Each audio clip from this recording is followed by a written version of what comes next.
Hello everyone, hello dear ATPians, welcome to ATP star Kota. कैसे हैं आप सब? Hoping that all of you are well and taking care of yourself. Myself Vineet Khatri and guys, आपसे मैं लगातार मिलता रहता हूँ, गुरु ज्ञान के सेशंस में लेता रहता हूँ, जिसमें आपको लाइव जो गाइडेंस है वो भी मैं कोटा से प्रोवाइड करता रहता हूँ। यार बहुत सारे स्टूडेंट्स के एक्चुअली मैसेजेस आ रहे थे, कमेंट्स भी आ रहे थे कि sir can I do it, क्या मैं एक साल की तैयारी में बहुत अच्छी रैंक IIT JEE एडवांस में ला सकता हूँ? कई पूछते हैं कि sir can I score top 100 rank, can I get IIT Bombay CS। तो इन सारे सवालों के जवाब मैं आपको देने वाला हूँ और कैसे इसको आप अचीव कर सकते हो ये भी आपको मैं बताने वाला हूँ। देखिए, दो कैटेगरी के स्टूडेंट्स पॉसिबल हो सकते हैं। या तो एक स्टूडेंट ऐसा हो सकता है जो अभी क्लास 11 से 12 मूविंग है, जिसका क्लास 11 उतना अच्छा नहीं गया है, या स्टूडेंट हो सकता है अर्ली ड्रॉपर है, जिसने ड्रॉप करके तैयारी या तो शुरू कर दी है या शुरू करने वाले हैं। दोनों को ही जवाब आज मिलने वाले हैं। चलिए शुरू करते हैं आज की कहानी मेरी जुबानी। सबसे पहले, कैन यू डू इट? क्या आप एक साल की तैयारी में टॉप IITs में जा सकते हैं या NITs में जा सकते हैं? Yes, surely you can do it. अगर आप अब ये करने के लिए करना क्या पड़ेगा वो मैं आपको बता देता हूँ। बहुत सारे स्टूडेंट्स ये पूछना चाहते हैं कि सर क्या और भी ऐसे स्टूडेंट्स हैं जो कर पाए हैं? यार बिल्कुल कर पाए हैं। ड्रॉपर की अगर बात करें तो मैं खुद एक ड्रॉपर रह चुका हूँ और मैंने बहुत सारे ऐसे मेरे फ्रेंड्स भी थे जिन्होंने बिल्कुल बोर्ड लेवल की तैयारी की थी, फिर भी एक साल में बहुत अच्छे से तैयारी की और एक अच्छी जगह पे कोचिंग ली। उसके बेसिस पे एक साल में वो अचीव कर पाए जो वो कर सकते थे। बहुत सारे मेरे फ्रेंड्स IITs में गए जिन्हें जस्ट बोर्ड लेवल की तैयारी की थी। बहुत सारे ऐसे मेरे स्टूडेंट्स भी रह चुके हैं जिनका 11th अच्छा नहीं गया, लेकिन क्लास 12th के बाद they got into top IITs, है ना। तो ये बहुत पहले भी हो चुका है, सालों साल होता है, तो आप भी कर सकते हो। अगर वो कर सकते हैं, मैं कर सकता हूं, तो आप भी कर सकते हो। Yes, you can do it. लेकिन आप जानते हो कि भाई always terms and condition apply, देखते हो ना। तो टर्म्स एंड कंडीशन अगर बात करें तो उसमें आपको हार्ड वर्क की भी जरूरत होती है और हार्ड वर्क के साथ साथ स्मार्ट वर्क की भी जरूरत होती है। क्योंकि यार देखो, हमारे पास अभी लगभग कितना समय बचा है? What do you think? JEE advance 2023 के लिए अभी से हमारे पास एटलीस्ट 1 ईयर इज देयर। लेकिन मैं बताऊंगा लगभग अराउंड 14 से 15 मंथ्स भी हो सकते हैं, डिपेंडिंग कि एग्जाम की डेट क्या आती है। तो जब हमारे पास एक साल से भी ज्यादा समय बचा हुआ है, तो अभी भी अगर हम स्क्रैच से भी शुरू करते हैं तो अराउंड हमारे पास 10 मंथ्स के आसपास तो सिलेबस कंप्लीशन के लिए प्रॉपर अवेलेबल होता है।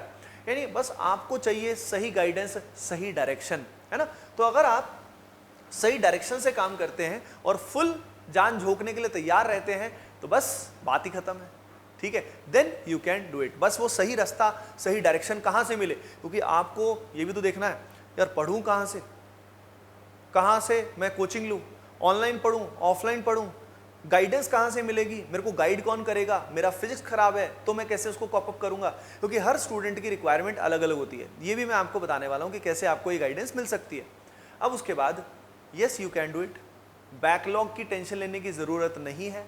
बैकलॉग में जो 11th के मोस्ट इंपॉर्टेंट चैप्टर्स हैं उनको एक एक करके एवरी डे 2 आवर्स आप कंप्लीट कर सकते हो। और जो स्टूडेंट ड्रॉपर्स हैं उनको तो टेंशन लेनी ही नहीं है, उनको तो बिल्कुल स्क्रैच से वैसे ही पढ़ाई करनी है। तो बैकलॉग का इशू उनका है ही नहीं। और अभी जिन स्टूडेंट्स का बैकलॉग है और वो कहीं पे ऑलरेडी पढ़ रहे हैं, वो साइमल्टेनियसली कवर कर सकते हैं। और जो अभी एक नई शुरुआत चाहते हैं, एक फ्रेश स्टार्ट चाहते हैं, they can join a good course as well. Droppers के साथ साथ एक कोर्स को ज्वाइन कर सकते हो जिसमें 11th 12th पूरा बेसिक से लेकर एडवांस तक कराया जा सकता है। अगली चीज, स्टूडेंट्स बहुत डरते हैं कि सर कंपटीशन इतना ज़्यादा है। कुछ स्टूडेंट्स जो क्लास 11 से तैयारी कर रहे हैं बहुत अच्छे से, मैं कैसे कम्पीट कर पाऊंगा, मैं तो एक ड्रॉपर हूँ, या मेरा तो 11th ही खराब चला गया था, मैं कैसे करूंगा। देखो भाई, बात ऐसी है कि अगर ऐसे ही सोचते रहोगे तो फिर तो आप पहले ही गिव अप मार जाओगे। तो ऐसे नहीं सोचना होता कि कंपटीशन इतना है। आपका फोकस होना चाहिए स्कोर पे, कि मुझे अच्छा स्कोर करना है। अगर आप वो अच्छा स्कोर कर पाते हो तो बस बात खत्म है। तो you have to compete with yourself. आपको अपना प्रॉब्लम सॉल्विंग एटीट्यूड बढ़ाना है, आपको अपना स्कोर इंक्रीज करना है, आपको मॉक टेस्ट में अपना स्कोर इंक्रीज करना है। तो आई थिंक आप समझ चुके कि your competition is mainly with you, none other than you. Okay, तो अपने पे ध्यान दें और बाकी सब दुनियादारी को एक बार भूल जाइए। आपको अपना स्कोर इंक्रीज करना है, समझ रहे हो ना। अब उसके बाद व्हाट यू नीड इज, एक तो आपको पीयर लर्निंग चाहिए। पीयर लर्निंग का बेनिफिट क्या होता है? अगर आपके आसपास आपके फ्रेंड्स हैं जो मेहनत कर रहे हैं, जो क्वेश्चंस क्लास में जवाब दे रहे हैं, तो उनको देख के अपने को भी जोश आता है, यार मैं क्यों नहीं कर पा रहा हूं, तो मुझे भी करना है। तो पीयर कंपटीशन से हम बहुत कुछ सीखते हैं, ठीक है। हेल्दी कंपटीशन होना चाहिए। उसके अलावा what you need at this time is bullseye content. Bullseye content का मतलब क्या है? एटीपी स्टार कोटा में हम लोग बुलजाई कंटेंट प्रोवाइड करते हैं, जो हमने सालों साल से बनाया है, जिससे स्टूडेंट का 25 से 30% समय बच जाता है। यार क्योंकि 2 साल, स्टूडेंट्स के दिमाग में सबसे बड़ा सवाल ये होता है सर 2 साल में, 1 साल का मतलब 1 साल 2 साल का कंटेंट 1 साल में कैसे? तो उसके लिए कंटेंट हाईली रेलेवेंट होना चाहिए, तभी 2 साल का कंटेंट 1 साल में या लगभग 10 महीने में बहुत अच्छे से कराया जा सकता है। एटीपी स्टार कोटा में हम वो चीज़ करा देते हैं। तो आपको बुलजाई कंटेंट की रिक्वायरमेंट होती है, यानी highly focused content and relevancy की ज़रूरत होती है, क्योंकि आप खुद ही सोचो यार, इतना लिमिटेड समय में अगर कोचिंग का हर चीज़ आप करने लग जाओगे, सारी बुक्स आप करने लग जाओगे, सारा मटेरियल आप सॉल्व करने लग जाओगे, तो समझ रहे हो ना, फिर कुछ भी नहीं होने वाला, कुछ भी हाथ में नहीं आने वाला। इट्स लाइक कि सब कुछ इकट्ठा करने की कोशिश कर रहे हैं और सब कुछ नीचे गिर रहा है, समझ रहे हो? तो what you need is smart work. Smart work मैंने बताया कि आपको एक ऐसा कोर्स करना चाहिए, इस जगह पे पढ़ना चाहिए जहां पे you will be getting bullseye content. Okay everyone, चलिए अगली बात मैं आप सभी को बता देता हूं कि अब रैंक कितनी आ सकती है। मैं बता रहा हूं आपको, रैंक की टेंशन मत लो, जितने स्कोर आपका बढ़ेगा एडवांस्ड में, अगर आप 50% से ऊपर स्कोर कर लेते हो तो you will get a very good rank that is good enough for a top IIT. एक टॉप आईआईटी में अच्छी ब्रांच के लिए 50% से ऊपर score is a very good score, ठीक है? तो आपको स्टेप बाय स्टेप गोल बनाना है, सीधा 50% पे नहीं पहुंचोगे, पहले 20%, 25, 30, 35, 40, इट्स अ जर्नी। लेकिन जर्नी में सीधा आप फाइनल सीधा 60%, 70% को एम करोगे तो दिक्कत रहेगी। तो take baby steps, one step at a time. आप सभी एटीपीएंस हो, आप सभी फाइटर हो, आप कर सकते हो, you can do it. Okay everyone, अब उसके बाद मैंने आपको बताया कि भाई कई स्टूडेंट्स पूछते हैं सर सेल्फ स्टडी से पढ़ें या किसी कोर्स से पढ़ें, तो मैं आप सभी को बता देता हूं कि सेल्फ स्टडी से करना काफ़ी डिफिकल्ट है, इम्पॉसिबल नहीं है, लेकिन बहुत एक्सेप्शनल स्टूडेंट्स या highly disciplined and focus students जिनके घर में मेंटोर होता है वही सेल्फ स्टडी से क्रैक कर पाते हैं, बहुत कम स्टूडेंट्स कर पाते हैं। तो डोंट बिलीव कि कोई भी बोले मुझे सेल्फ स्टडी से मैंने किया, कुछ स्टूडेंट्स कर पाएंगे पर वो लाखों में कुछ चंद स्टूडेंट ही होते हैं, ठीक है ना? आपको बहुत सारी स्टोरीज मिल जाएंगी यूट्यूब पे कि मैंने किया। मैं कह रहा हूँ यार इतनी रिस्क क्यों लेना? अगर आप अफोर्ड नहीं कर सकते तब तो ये रिस्क ले लो, लेकिन अगर आप अफोर्ड कर सकते हो तो अपने करियर का ये जो बहुत इंपॉर्टेंट समय है ये आपको दोबारा लौट के नहीं मिलेगा, ठीक है? तो उन लोगों से ही गाइडेंस लीजिए जिन्होंने हजारों स्टूडेंट्स को पढ़ाया है, उन्हीं की बात को समझिए। तो क्योंकि यार पूरी प्लानिंग करनी पड़ती है अपने को, कब टेस्ट दें, टेस्ट के बाद डिस्कशन करना होता है, डाउट्स हमें पूछने होते हैं, लगातार हमें गाइडेंस चाहिए होती है। और सेल्फ स्टडी में हमें जो पर्सनलाइजेशन है या M² फैसिलिटी है वो नहीं मिलता। M² आप सभी जानते हैं, जिसमें आपकी परफॉर्मेंस को मॉनिटर किया जाता है और आपकी वीकनेसेस को पहचाना जाता है, जिसके बेसिस पे आपको पर्सनलाइजेशन एंड मेंटरशिप मिलती है। तो यार ये चीज़ें सेल्फ स्टडी में तो आपको मिल ही नहीं सकती। तो सेल्फ स्टडी से तभी आप पढ़िए, ओनली सेल्फ स्टडी तभी पढ़िए जब आपके पास सही में बहुत भयंकर फाइनेंशियल प्रॉब्लम है, तभी आपको सेल्फ स्टडी पे जाना चाहिए। Otherwise go for a good organized course. अब डाउट ये आता है सर ऑफलाइन पढ़े या ऑनलाइन पढ़े?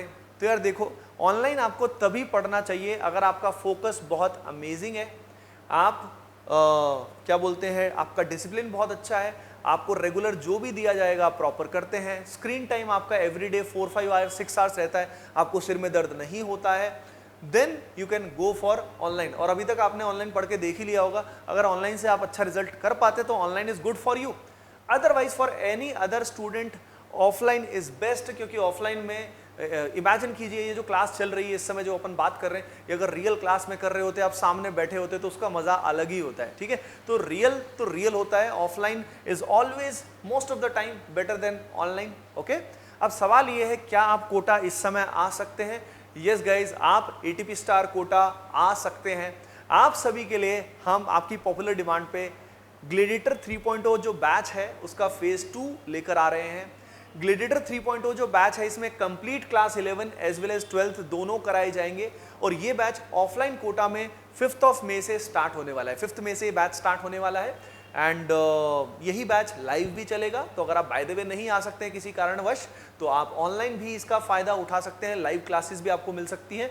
लेकिन अगर आप यहाँ पे आओगे तो मैं भी इस बैच में ऑर्गेनिक केमिस्ट्री पढ़ाने वाला हूँ, तो बहुत मजा आएगा। और आप सभी को जो M² फैसिलिटी है वो आपको इसके अंदर मिलने वाली है गाइज। अब अगर इस बैच का आप हिस्सा बनना चाहते हो तो इस बैच में एनरोल करने के लिए सिंपली कॉल अस, यहाँ पे कॉल कीजिए और यहाँ पे इस नंबर पे आप व्हाट्सएप भी कर सकते हो। They will tell you all the details regarding this Gladiator 3.0 phase 2 batch and वो आपको सारी प्रॉब्लम्स की सोल्यूशन बता देंगे। तो आई एम सो एक्साइटेड, जो भी स्टूडेंट्स आने वाले हैं 5 मई से पहले कोटा में, कमेंट सेक्शन में ज़रूर बताइएगा। एंड गाइज होपिंग दैट इस पर्टिकुलर वीडियो से आप सभी को कॉन्फिडेंस मिला होगा कि if I can do it, my friends can do it, then you also have the power to do it. आप सभी का जो एम है, जिस कॉलेज में आप जाना चाहते हैं, कमेंट सेक्शन में ज़रूर बताइएगा। और अगर कोई परेशानी आप फेस कर रहे हैं प्रिपरेशन के दौरान, वो भी आप शेयर कीजिएगा। I will be more than happy to solve your problem. Okay guys, see you in the next video. Bye bye, take care and keep preparing well.